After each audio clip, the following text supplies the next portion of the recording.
حضرت ابو ہریرہ رضی اللہ عنہ سے روایت ہے، رسول اللہ صلی اللہ علیہ وسلم نے فرمایا،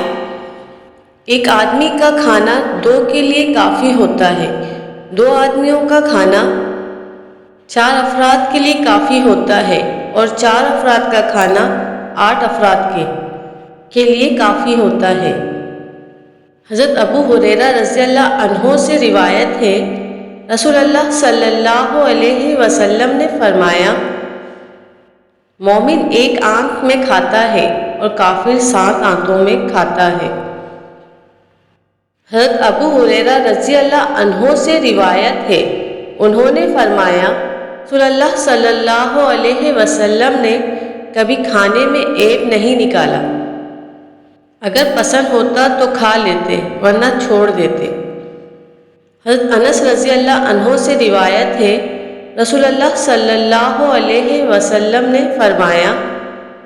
جس کو یہ بات پسند ہو کہ اللہ تعالیٰ اس کے گھر میں زیادہ برکت دے، اسے چاہیے کہ جب کھانا پیش کیا جائے اور جب فارغ ہونے کے بعد کھانا اٹھایا جائے تو وضو کرے۔ حضرت جابر رضی اللہ عنہ سے روایت ہے، رسول اللہ صلی اللہ علیہ وسلم نے فرمایا، کوئی شخص اپنا ہاتھ نہ پہنچے جب تک اسے چاٹ نہ لے، کیونکہ اسے معلوم نہیں کہ کھانے کے کس حصے میں برکت ہے۔ حضرت ام عاصم رحمۃ اللہ علیہ سے روایت ہے، انہوں نے کہا، رسول اللہ صلی اللہ علیہ وسلم کے آزاد کردہ حضرت نبیسہ بن عبداللہ رضی اللہ عنہ ہمارے ہاں تشریف لائے جبکہ ہم ایک پیالے میں کھانا کھا رہے تھے۔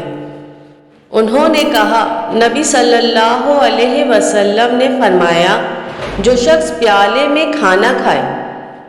پھر اس پیالے کو چاٹ لے تو پیالہ اس کے لیے مغفرت کی دعا کرتا ہے۔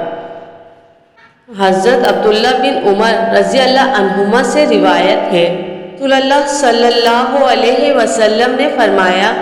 جب دسترخوان پر کھانا لگا دیا جائے تو آدمی کو اپنے سامنے سے کھانا چاہیے، اپنے ساتھی کے آگے سے نہ کھائے۔ حضرت عبداللہ بن عباس رضی اللہ عنہما سے روایت ہے، رسول اللہ صلی اللہ علیہ وسلم نے فرمایا، جب کھانا رکھا جائے تو اس کے کنارے سے لو اور اس کا درمیان چھوڑ دو، کیونکہ برکت اس کے وسط میں نازل ہوتی ہے۔